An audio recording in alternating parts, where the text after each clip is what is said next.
जय हिंद साथियों। तो कैसे हैं आप लोग? आशा करता हूँ आप सभी कुशल मंगल होंगे और अच्छे से अपनी तैयारी को आप लोग कंटिन्यू कर रहे होंगे। अभी तक हमने भारत के अंदर ब्रिटिश शासन से जो भी एक्ट आ रहे थे उन एक्ट के बारे में पढ़ा, किस प्रकार से उन्होंने जो है भारत में किन्होंने अंग्रेजों ने अलग अलग तरह से हमारे देश में जो है शासन स्थापित करने के लिए अलग अलग एक्ट विदेश से यानी कि ब्रिटेन से भेजे उन्होंने। ठीक है, अब हम इसके बारे में आपसे बात करने जा रहे हैं। इसके बारे में आगे बात करते हैं। आगे क्या आता है? आगे हमने अंतिम एक्ट पढ़ा था जो था भारत शासन अधिनियम 1935। वो एक्ट भारत में अपनी महत्वपूर्ण भूमिका निभाता है। किस प्रकार से? क्योंकि उसी एक्ट के माध्यम से भारत के संविधान में कम से कम 250 या फिर इससे भी ज़्यादा, इसके समथिंग इतने अनुच्छेद जो है भारत शासन अधिनियम के अंतर से भारत के संविधान में लिए गए हैं। ठीक है, अब हम इसके बाद में बात कर रहे हैं। इसके बारे में हम बात करेंगे कि भारत में संविधान सभा की मांग कैसे रखी गई, किन किन माध्यमों से, किस ने भारत में संविधान सभा की मांग रखी, इस बारे में हम आज आपसे बात करेंगे। ठीक है, तो देखिएगा, सबसे पहले हम बताते हैं संविधान सभा की मांग। भारत में क्या बोला? भारतीयों ने क्या बोला? हमें संविधान सभा चाहिए। संविधान सभा क्यों चाहिए? हमें आपके किसी भी बनाए गए कानून से संतुष्टि नहीं है, हमें हमारे देश का एक नया कानून चाहिए। मतलब कि वो हर प्रकार से लालच पे लालच दे रहे थे। ब्रिटिश शासन जो है हर प्रकार से भारतीयों को लालच पे लालच दे रहे थे, लेकिन भारतीय अब इतने बेवकूफ़ थोड़ी ना थी क्या कि मतलब तुम उनको बनाते ही जाओगे और बनते ही जाएंगे। उन्होंने सोचा कि नहीं, किसी भी कंडीशन में जो भारतीय संविधान सभा बनेगी वो भारतीयों के लिए ही बनेगी और वो भारतीय ही बनाएंगे। देखिएगा उसमें आगे क्या प्रोसेस होती है। तो भारत में संविधान सभा के सिद्धांत का दर्शन सर्वप्रथम बाल गंगाधर तिलक, मतलब कि भारत में संविधान सभा का जो निर्माण हुआ उसका दर्शन हमें सबसे पहले कहाँ देखने को मिलता है? बाल गंगाधर तिलक के निर्देशक में तैयार किए गए 1985 के स्वराज विधेयक में। याद रख लेना, मैं आपको बता रहा हूं कि आपके सामने अगर सवाल खड़ा हो कि भाई साहब बताइए कि आपको संविधान सभा के निर्माण की पहली प्रक्रिया, उसका दर्शन आपको कहां दिखाई देता है, तो याद रख लेना बाल गंगाधर तिलक के निर्देशक में 1985 में स्वराज विधेयक इस बात को जाहिर करता है कि संविधान सभा हमें रखनी है। बिल्कुल संविधान सभा का निर्माण हमारे लिए जरूरी है। इस बारे में स्वराज विधेयक में पता चलता है, क्योंकि वो खुद भारतीयों का था। किसका था? खुद भारतीयों का था स्वराज विधेयक। ठीक है, स्वराज पार्टी की स्थापना लाल बाल पाल, आपने पढ़ा होगा, लाला लाजपत राय, बाल गंगाधर तिलक और ठीक है, ऐसे 3 लोगों ने मिलकर जो है स्वराज पार्टी बनाई थी। तो स्वराज विधेयक जो है ये आया। फिर आगे बात करते हैं 1922 में गांधी जी ने, कब की बात कर रहा हूं? 1922 की बात कर रहा हूं। महात्मा गांधी ने, ठीक है, जो कि भारत के राष्ट्रपिता हैं, उन्होंने क्या कहा था कि भारतीय संविधान भारतीयों की इच्छा अनुसार ही होगा। भारतीय संविधान क्या होगा? भारत की इच्छा अनुसार ही होगा। आप अंग्रेज बताएंगे कि आप ऐसे करो, ऐसा शासन करो, नहीं, बिल्कुल नहीं होगा। संविधान भारत का है तो निर्माण भी भारत करेगा और भारतीयों की इच्छा के अनुसार संविधान का निर्माण संभव नहीं हो पाएगा। ऐसा महात्मा गांधी जी ने कब किया था? 1922 में भारत के राष्ट्रपिता श्री महात्मा गांधी जी ने किया था। श्री महात्मा गांधी जी ने किया था। फिर हम बात कर रहे हैं 1924, इसके ठीक 2 साल बाद 1924 की बात कर रहा हूं, पंडित मोतीलाल नेहरू। अब बताइए कौन है ये पंडित मोतीलाल नेहरू? पंडित मोतीलाल नेहरू पंडित जवाहरलाल नेहरू के पिताजी हैं। पंडित मोतीलाल नेहरू, ये क्या कहते हैं 1924 में? इस बारे में देखिए, लगिए हमारे साथ। ठीक है, तो 1924 में पंडित मोतीलाल नेहरू ने ब्रिटिश सरकार के सम्मुख पंडित मोतीलाल नेहरू ने 1924 में संविधान सभा के निर्माण की मांग प्रस्तुत की। पंडित मोतीलाल नेहरू ने संविधान सभा की मांग की। कब की? 1924 में पंडित मोतीलाल नेहरू। कौन है ये जो रहे हैं पंडित जवाहरलाल नेहरू के पिताश्री रहे हैं। ठीक है, तो हम बात कर रहे हैं पंडित मोतीलाल नेहरू की। इन्होंने ब्रिटिश सरकार के सम्मुख उनके सामने मांग रखी कि संविधान सभा के निर्माण की मांग प्रस्तुत की, किंतु औपचारिक रूप से संविधान सभा के निर्माण का प्रतिपादन सर्वप्रथम M.N. राय मानवेंद्रनाथ राय ने औपचारिक रूप से सन 1935 में भारतीय संविधान की मांग रखी। मांग तो 1924 से पंडित मोतीलाल नेहरू ने भी रखी थी, किंतु वह जो है प्रतिपादित नहीं हुई, उस पर जोर नहीं दिया गया। लेकिन औपचारिक रूप से बात की जाए, मूल रूप से बात की जाए, तो आपके सामने आते हैं M.N. राय, जिन्होंने 1935 में संविधान सभा की मांग रखी। M.N. राय मतलब कि मानवेंद्र नाथ राय, इन्होंने औपचारिक रूप से भारतीय संविधान की सन 1935 में मांग रखी। किसकी? भारतीय संविधान सभा के निर्माण की मांग रखी। ठीक है, फिर हम आगे बात कर रहे हैं। इस मांग को मूर्त रूप लोकप्रिय, जनता, देश के लिए प्रिय हो, देश के लिए, जनता के लिए प्रिय हो बनाने की मांग पंडित जवाहरलाल नेहरू ने रखी। पंडित जवाहरलाल नेहरू ने मांग रखी कि ये जो संविधान सभा बन रही है ये जनता के लिए प्रिय होनी चाहिए। क्यों होनी चाहिए? क्योंकि लोग, भारत के जो लोग हैं वो इसमें शामिल हो सके, उनको जो है इस बारे में पता रहे। किस बारे में? कि ये देश हमारा है और जो है हमें इसके संविधान के निर्माण में अपना जो है अमूल्य समय भूल देना होगा। ठीक है, फिर ये सब हो जाता है, इसकी और भी प्रोसेस है, बट वो पीट्स इंडिया एक्ट है। ठीक है, ऐसे कहीं से एक्ट तो मैंने आपको बता दिए। फिर साइमन कमीशन होता है, फिर जैसे हम बात करें थे कहीं से एक्ट आए।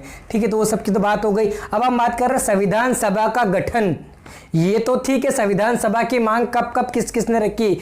1985 में स्वराज विधेयक से बाल गंगाधर तिलक द्वारा रखी गई। फिर हम बात कर रहे हैं 1922 में गांधी जी द्वारा संविधान सभा की मांग रखी गई, जिसमें उन्होंने कहा कि संविधान के निर्माण में भारतीयों के इच्छा अनुसार ही होना चाहिए। फिर हम बात कर रहे हैं 1924 से पंडित मोतीलाल नेहरू। फिर बात कर रहे हैं कि 1935 में M.N. राय, मानवेंद्र नाथ राय, इन्होंने भी जो है संविधान सभा के निर्माण की मांग रखी। ठीक है, अब बात कर रहे हैं संविधान सभा का गठन।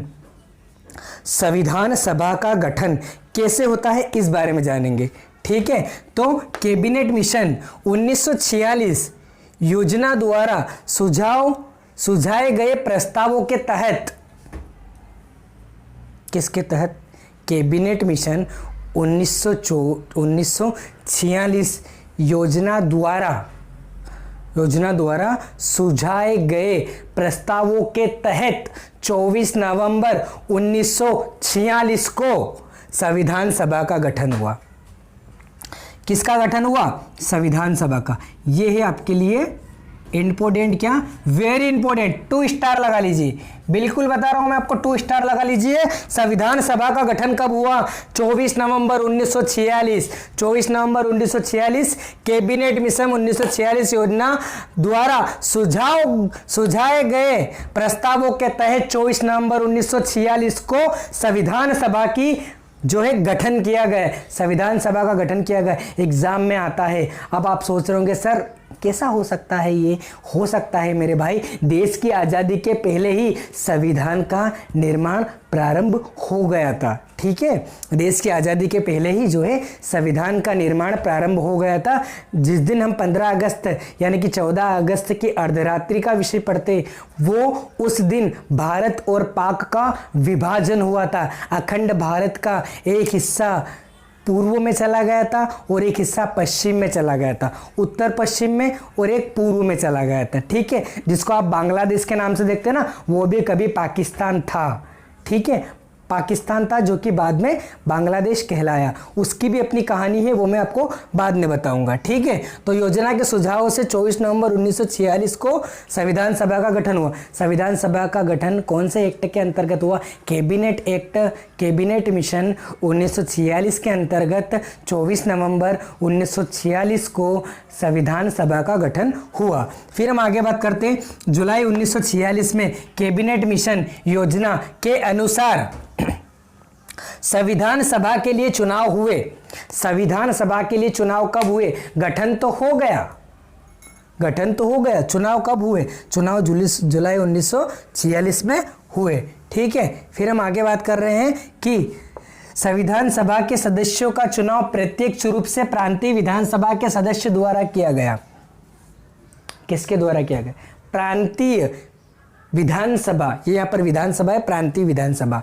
अगर आपको समझ ना आ रहा हो तो मैं बता दूं, अपने यहाँ पर प्रांतीय विधानसभा है। तो प्रांतीय विधानसभा के जो सदस्य होते थे, प्रांत, भारत जब आज़ाद नहीं हुआ था उसके पहले भारत अलग अलग प्रांतों में विभाजित था। जैसे कि आज अलग अलग राज्यों में विभाजित है, वैसे ही पहले अलग अलग प्रांतों में विभाजित था। उन प्रांतों में अलग अलग प्रमुख थे, तो उन प्रमुख के लिए अलग अलग विधानसभाएं जो है वो बनाई गई थी। तो उनके जो सदस्य थे, उनकी संख्या 292 थी। कितनी थी? 292। तो मैं आपको बता रहा हूं कि संविधान सभा के सदस्य का चुनाव अप्रत्यक्ष रूप से क्यों? क्योंकि उसका जो सदस्य था वो केवल कौन था? वो केवल जो प्रांत का प्रमुख होता था वही उसका सदस्य था, ना कि जनता थी। जनता नहीं थी ना, बिल्कुल नहीं थी। जनता को अधिकार ही कहाँ था उस समय? इतना नहीं था ना अधिकार, ठीक है। तो अप्रत्यक्ष रूप से प्रांतीय विधानसभा के सदस्य द्वारा किया गया। और इसमें 992 ब्रिटिश भारत के 11 प्रांत थे। ब्रिटिश भारत के जो 11 प्रांत थे उनमें से 992 सदस्य थे, ठीक है। 4 थे चीफ कमिश्नरी। 4 कौन थे? चीफ कमिश्नरी के प्रांतों। चीफ कमिश्नर है ना यहाँ पे, चीफ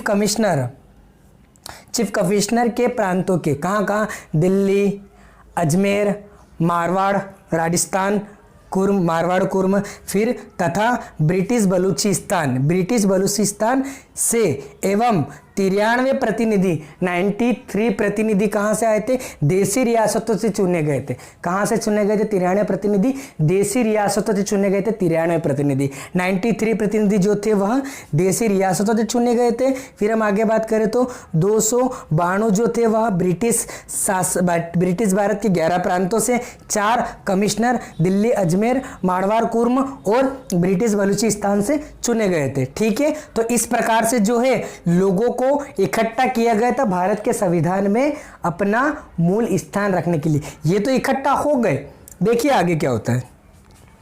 इस प्रकार संविधान सभा का एक बहुदलीय निकाय, इस प्रकार संविधान सभा का एक बहुदलीय यानी कि बहुत से दल, कांग्रेस हो गया और भी कई पार्टियां आ गई इस तरीके। उस समय और भी कई स्थानीय पार्टी थी, स्थानीय जो कि पार्टियां हुआ करती थी, उन्होंने भी जो है अपना इसमें समर्थन दिया, ठीक है। तो संविधान सभा का एक बहुदलीय निकाय जिसमें 208 सीटें किसकी थी? कांग्रेस की थी। याद रख लेना, संविधान सभा के निर्माण में कांग्रेस की सीटों की संख्या कितनी थी? 208। कितनी संख्या थी? 208। जब संविधान सभा का निर्माण हुआ था उसमें कांग्रेस की सीटों की संख्या 208 थी। फिर हम आगे बात करते हैं 73 सीटें मुस्लिम लीग की थी। किसकी थी? 73 जो सीट थी वह मुस्लिम लीग की थी और 208 जो सीट थी वह किसकी थी? कांग्रेस की थी। फिर हम आगे बात करें तो 15 महिला सदस्य थी। कौन थी? 15 जो थी वह महिला सदस्य थी। कौन थी? महिलाएं सदस्य थी। 15 सदस्य जो थी वह महिलाएं थी। अब सवाल खड़ा होता है कि संविधान सभा के निर्माण में महिलाओं की सदस्य संख्या कितनी रही? 15। कांग्रेस की 208, मुस्लिम लीग की 73। ठीक है, समझ पा रहे होंगे आप बहुत अच्छे से। ये 73 मुस्लिम लीग 208 कांग्रेस, ठीक है, और महिलाओं की इन्हीं के अंदर, अलग से नहीं है, इन्हीं के अंदर 15 सदस्य संख्या जो रही इनकी। फिर हम बात करते हैं संविधान सभा के वरिष्ठ सदस्य डॉक्टर सच्चिदानंद सिन्हा को संविधान सभा का अस्थायी अध्यक्ष एवं संविधान सभा की जो वरिष्ठ सदस्य थे उनको संविधान सभा का अस्थायी सदस्य घोषित किया गया। किसको अस्थायी सदस्य घोषित किया गया? तो उस व्यक्ति का नाम था डॉक्टर सच्चिदानंद सिन्हा को संविधान सभा का अस्थायी सदस्य चुना गया, ठीक है। फिर एच.सी. मुखर्जी, ठीक है, एच.सी. मुखर्जी की आपको बात बताऊं तो को उपाध्यक्ष चुना गया। क्या चुना गया? उपाध्यक्ष। इनको तो अस्थायी कभी भी हटा दिया जा सकता है, लेकिन इनको नहीं हटाया जा सकता। किसको? एच.सी. मुखर्जी को अस्थायी। इनके बाद में जो है इनको कल से अगर कुछ होता है तो जो है किसी और को अध्यक्ष बनाया जाएगा, फिर बाद में डॉक्टर राजेंद्र प्रसाद को बनाया गया, ठीक है। तो इसी प्रकार से जो है ये हमारी प्रोसेस और भी बाकी रही है। अभी तो बहुत कुछ पढ़ना है, लगे रहिए विश्वास के साथ। ये जो पढ़ाई है ना, पढ़ाई इतनी आसानी से समझ में नहीं आती। इसको समझने के लिए खुद को खोना पड़ता है, और जब तक आप खुद को नहीं खोओगे ना, बिल्कुल आप ज़्यादा कुछ नहीं कर सकते हो। अध्यात्म को ढूंढो, और अध्यात्म किताबों में मिलता है। बिना किताबों में आपको कहीं का ज्ञान नहीं मिल सकता। किताबें पढ़ना बहुत ही ज़रूरी विषय है, जिससे कि इंसान को प्रत्येक व्यक्तित्व को अपने मूल व्यक्तित्व से जुड़ने का एक सुनहरा अवसर मिलता है। आप जिस प्रकार की भी तैयारी कर रहे हो, अच्छी बात है, बिल्कुल आपको बहुत बहुत बधाई हो। आप अपने ड्रीम्स को बहुत अच्छे से जो है फोकस करें और उसको जो है बहुत अच्छे से हासिल करें, ठीक है। तो मेरा कहने का मतलब यही है कि आपकी रणनीति किसी है, आप जाहिर क्यों करते हैं लोगों के सामने? सपना आपका है, मेहनत भी आप ही की होगी। आपका सपना है, मेहनत भी आप ही की होगी। मन लगाकर बिल्कुल पूरे विश्वास के साथ पढ़िए, और अगर किसी को पढ़ने में डाउट हो, समझ नहीं आ रहा हो, तो बिल्कुल निश्चिंत होकर आप मेरे कॉन्टैक्ट नंबर पर मुझे कॉल कीजिए। मैं आपको बहुत अच्छे से जो है डिसीजन दूंगा, ठीक है। तो आप मोटिवेट कभी भी मत होइए। 8770701238 ये मेरे पर्सनल कॉन्टैक्ट नंबर है, इस पे आप कॉल कीजिए। मैं बिल्कुल आपके अच्छे से अच्छे डाउट को क्लियर करूँगा, ठीक है। और जो है आप अपनी पढ़ाई को कंटिन्यू कीजिए, ठीक है। और इसी के साथ मैं आपसे विदाई लेता हूँ, ठीक है। पढ़ाई करो भाई यार, भाई बिल्कुल करो पढ़ाई यार। रात में 1-1 2-2 बजे तक गर्लफ्रेंड के साथ मेरे बाबू ने खाना खाया, ये खाया, वो खाया, ये सब करने से अच्छा है कि तुम अपने आप को समझ दो। साथ किसी का नहीं होता अध्यात्म के अलावा, यह आपके मूल व्यक्तित्व से जुड़ा होता है। कर्म, इसमें खो जाओ। अगर तुम्हें खुद के लिए कुछ करना है तो खुद के लिए करो, क्योंकि जब तक हम खुद के लिए नहीं कर सकते, दुनिया के लिए करने का कोई सवाल ही पैदा नहीं होता है। जैसे आप दुनिया को किसी प्रकार का कोई गुण दोष देने जाओगे, सबसे पहले वो आपको एक ही बात बोलेगी, तूने क्या किया। तो इससे अच्छा खुद के लिए करो, बिल्कुल अध्यात्म में लीन हो जाओ, अच्छे से पढ़ाई करो, ठीक है। और जो है अपनी प्रिपरेशन को कंटिन्यू रखो। डिमोटिवेट बिल्कुल भी मत हो। डिमोटिवेशन कहीं भी मिलेगा, किसी की बात मत सुनो यार, मैं तो क्लियर कहना मेरा तो, अपने पढ़ाई पे भी ध्यान दो, बिल्कुल सीधी सी बात है, ठीक है। इसी के साथ मैं आपसे विदाई लेता हूँ। जय हिंद साथियों, जय श्री महाकाल, वंदे मातरम।